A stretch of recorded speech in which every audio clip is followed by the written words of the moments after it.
Welcome back. The next presentation will be in English, as is the presenter. So welcome on the stage, Magle Chemoswed and CEO Justin Pearce. The floor is yours. Thanks, Al. Thank you for the opportunity. So a little bit about Magle Chemoswed, about us today. I mean, we're a contract development and manufacturing company, or as we like to call ourselves, a CDMO. This is a company that over the last 5 to 6 years has grown to be a very exciting, agile, integrated and dynamic company. We've invested very heavily on the integration side, so we run right across the supply chain in relation to the services that we provide, which is something fairly unique for a company of our size. And on the twist on the CDMO, we also develop our own products and our own technology, and we have a very versatile technology platform that we continue to drive, and we use this to drive new products and new innovations into the market as well. So not only are we generating revenues and incomes from the services that we provide, but we're also extending our pipeline into new products that are generating long-term sustainable value into the company.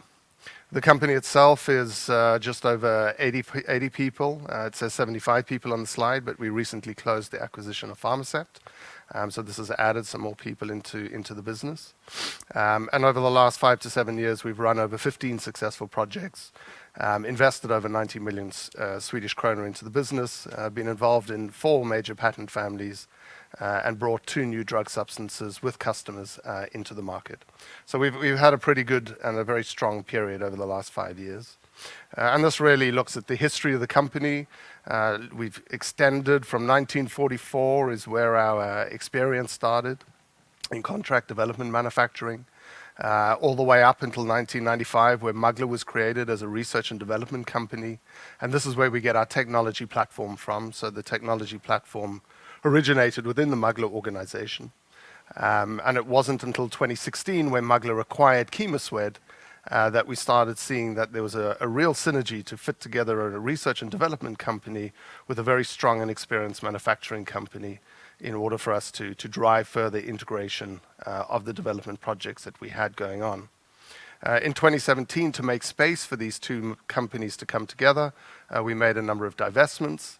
And then in late 2017, we joined Magle and Chemoswed together, a contract manufacturer with a development company. And what we've ended up with now in 2017 was Magle Chemoswed as we hold it today. So here we are really focusing on developing our own products. We're focusing on driving new products into the market. We do this as an integrated company by doing our own development, our own manufacturing, our own supply, and now with the acquisition of Pharmacept, our own sales into the public sector as well.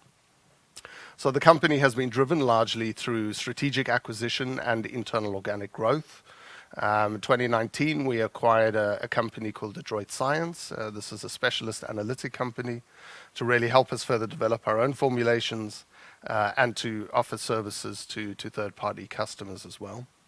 And 2020, we decided to join NASDAQ. So we went onto the First North Growth Market. And this was right in the middle and the start of COVID, so it was an exciting event.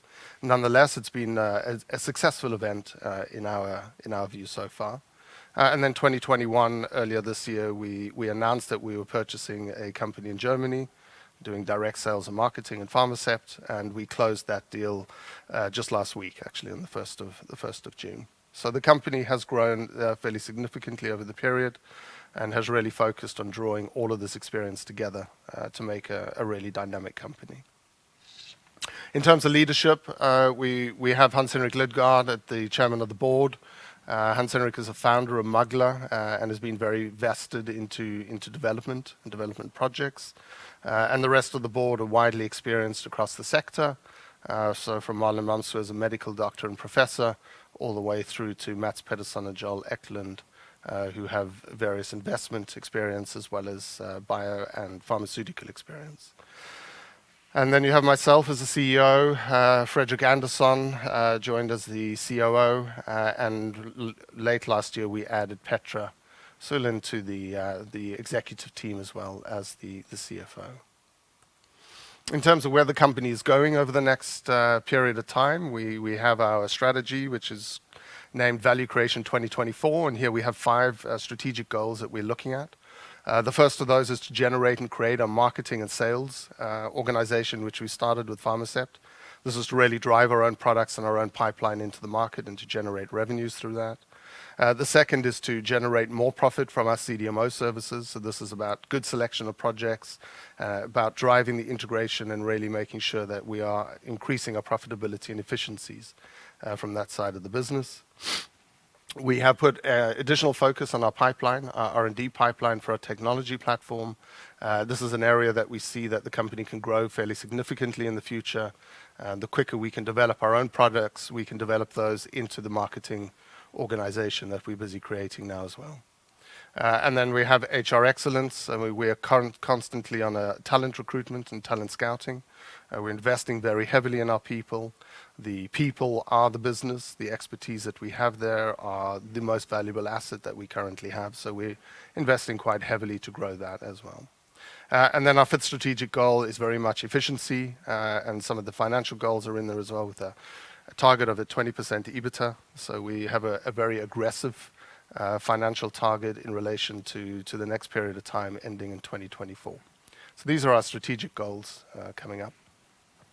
Our business model is a fairly diverse business model. So we have revenues generated through our own technology platform and products that we're generating, and then we generate revenues and profits through the CDMO services that we're providing. So technology royalties, we have a strong royalty agreement with Becton Dickinson, which runs for a long period of time.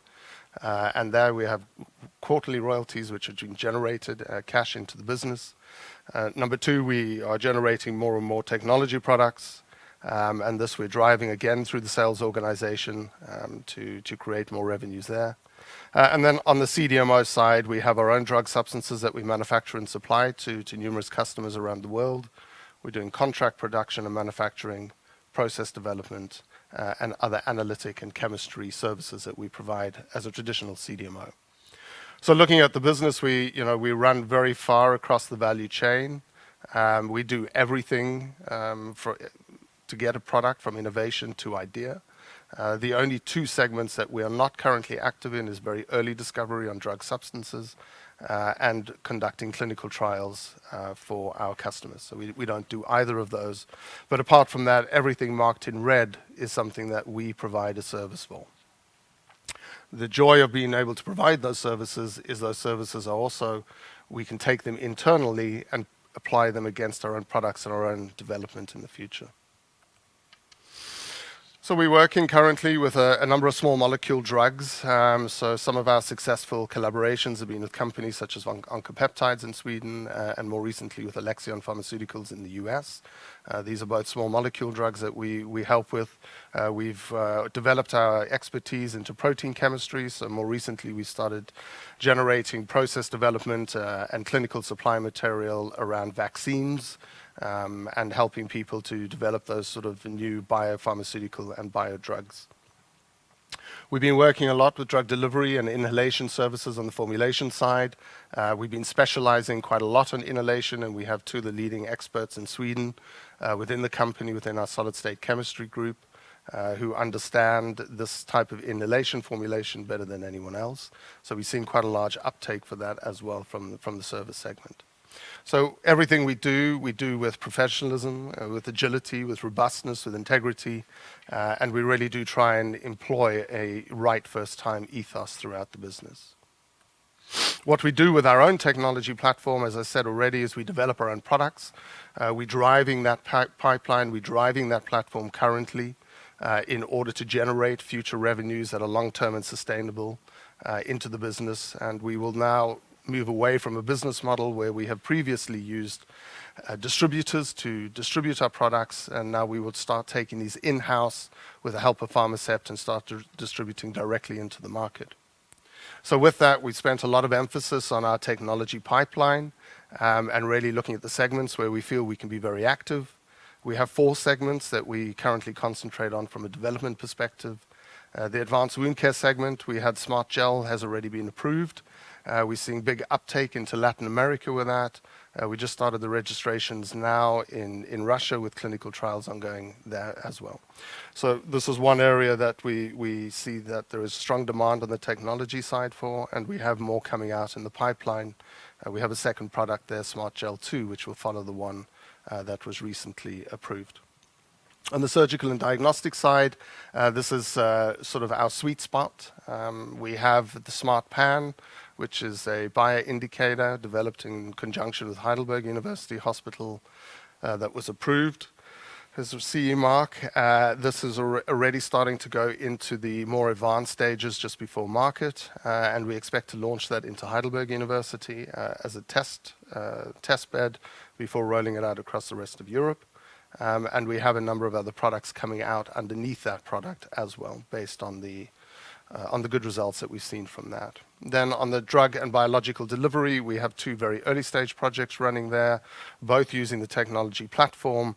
One to do systemic delivery of very high toxic drugs for patients in the oncology sector. And the other is to marry up the starch microsphere technology that we have with some of the new protein and gene therapies that are starting to emerge. So we're using them both as a carrier to deliver, as well as a carrier to have sustained delivery and be able to have that biologic effect in the body. And then the last part of our pipeline focus is embolization. This is very much what Pharmacept do, and we already have a product on the market, Embocept S, with this. And we have two future products, Embocept M and L, both of which are at fairly advanced stages now.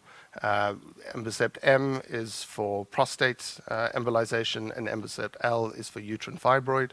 And both these products are low-hanging fruit to us to inject into Pharmacept, as this is their main expertise in Europe. So the successes so far, the company has a long track record of success, going back to 2006, where we launched Arista. Arista is a surgical hemostat, and this is where we generate our license revenues from, to 2007, where we introduced isradipine, which is a drug substance, mantidine sulfate, another drug substance in 2011, to Nicochet, which was one of the first white snooze powders on the market, as a drug that was out-licensed in 2015, to Benzrozide, which is another generic drug that we introduced and had approved in 2017, to the launch of Embocept S in 2019, and the approvals then of Smart Gel and Smart Pan in 2021. So this is a company that's not only generating revenue, it's a company that's not only advancing a pipeline, but it's also a company that has a history of success in developing and taking to market numerous products, both in the drug and the device sector, which I think makes us a fairly unique animal in given the size of the company that we currently are. So for us, the future looks bright. I tap on wood. And we have a good pipeline that I think will continue to generate new successes. And Pharmacept, having just joined us, we now have direct access to the market, which is something that we've really been looking to do. So as a strategic acquisition, I think this is an exciting one for us. So that's a little bit about us, and thank you for listening. Alf? Thank you very much, Justin. I just want to pick up where you left off there with Pharmacept, which you recently bought.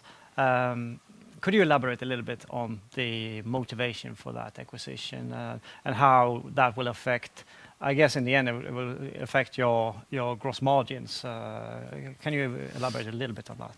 Absolutely. I mean, first, I'll turn the questions around. First of all, Pharmacept as a company is a profit-generating company, and that was one of the motivations to purchase it, which is that it's generating enough cash to sustain itself, and it is having a surplus there that allows us to bring that back into development. So on that side, we see Pharmacept as a valuable, positive contribution in. In terms of the motivation, the strategic motivation for doing that was largely due to what we call in the business the one-third and two-third rule, which is we found that we were taking two-thirds of the expense and two-thirds of the risk in developing new product, and our distributors were taking one-third of that risk, but they were getting two-thirds of the revenue and the profit, and we were getting one-third back. So it seemed like an inequality. So strategically, we decided that the products that we have are quite niche products. A company like Pharmacept is something that we can put product into, and rather than losing that two-third on the profitability while taking the two-third on the risk side, we could actually have the cake and eat it. So this was the strategic motivation. And I should be added, this is already your distributor for Chemosweds S. Yes. So you're just adding more product through the same distributor, which you now own. Absolutely. I'm thinking also about the pandemic. You've been quite affected by the pandemic. Sure. In your CDMO side, you saw a diminished demand for a period. Are you seeing any improvements now after the vaccinations and reopenings? Things are starting to come back. We're seeing orders are definitely stabilizing for us. We're also seeing a number of new markets that we haven't been in previously are starting to open up, and those inquiries are starting to come to us. We're also seeing that a number of our competitors who've dropped out of some of the generic spaces, that some of our customers are starting to pick up those spaces as well. So it'll take a little bit of time, I think, to come back to normal, but the signs are definitely positive in terms of what we're seeing coming in now. I noticed one thing in your presentation. You said that you have a target for 2024 of having a quarter of your revenues from product from your own technology product platform. Yes. I haven't seen that one before. Before you had a target of having 5 proprietary products on the market by the end of 2022. How is the consistency between those two goals? Are they consistent, or are one replacing the other? Or? No, the two goals are consistent. I think we're just able now to put a percentage value onto that, largely because we see Pharmacept as a vehicle to go through, and we can now really get the right selling price and the right product price onto that. If we were still going to have a distribution model, what you negotiate with the distributor could be far less. So what we could get in terms of revenue for the product would be less than what we'll be seeing now from Pharmacept. So then it was quite difficult to put it into a percentage basis. But the 5 proprietary products that you have either on the market or in the pipeline now, the Chemosweds MSL and Smart Pan, Smart Gel, is that sufficient to come to that quarter of revenue, you think? Or do you have more up your sleeve? We always have more up our sleeve. There's no doubt about that. And I'm pretty confident that what we currently have on the table is sufficient to get us to our goals. Okay. And back to the CDMO side, do you think that after the pandemic there is a backlog of products that's waiting to come online to knock on your doors? Yeah, we're currently experiencing a very high demand for new projects. So we have a lot of customers trying to push into the CDMO side. And it is about, for us strategically making sure that we take the right projects on that we can see have got the robustness to run through all the phases of a drug. So we're already starting to see that this demand has picked up. So I think people are starting to return to normal, and companies are starting to get their development projects back on track. Another question specifically on your proprietary products, Smart Pan, Smart Gel, which are now approved, heading for the market.